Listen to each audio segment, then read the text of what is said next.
Appelez-moi folle, mais les bandes acidulées sont parmi les meilleurs bonbons.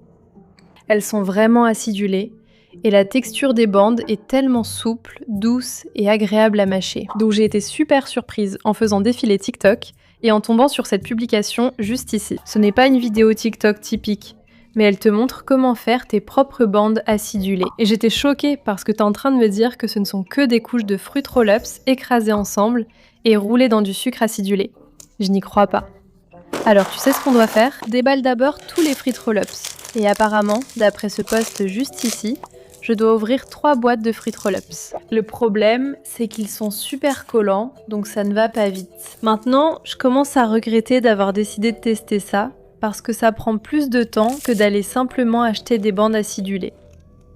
Non, ne vous collez pas, oh là là. Bon, ça va pas marcher. D'accord. J'ai extrait toutes les couleurs rouges que j'ai pu trouver dans ces boîtes, et j'espère que ça suffira pour faire une belle couche rouge. Mais maintenant, on passe à la couche suivante, qui est le tie and dye tropical jaune-vert. Il y a aussi du rouge et du bleu dedans. Je vais faire confiance à la méthode. Celui-ci est déjà tout collé en sortant du paquet, donc je vais juste essayer de l'aplatir autant que possible, et puis on va l'étaler de toute façon. Ça ne donne pas du tout du jaune et du vert. Maintenant, on a la couche bleue. Enfin, le dernier morceau. Et maintenant, tout ce morceau est censé ressembler à ça d'une manière ou d'une autre. Je dois l'étaler. Il y a beaucoup de bulles d'air ici, ce qui rend le roulage vraiment satisfaisant. Mais maintenant, je dois prendre une roulette à pizza et les couper en bandes, puis on les trempe dans le mélange de sucre. Et je dois essayer de les rendre aussi fines que possible. C'est vraiment difficile à couper. Et comment a-t-elle fait pour que ces bandes soient si parfaites ? Parce que voilà à quoi ressemblent les miennes. Essayons de les faire un peu plus épaisses. D'accord, celle-ci est un peu mieux, mais c'est une bande acidulée épaisse. Et maintenant, on doit tremper nos bandes acidulées maison dans ce mélange de sucre, qui est en fait juste du sucre et beaucoup d'acide citrique pour que ce soit bien acidulé.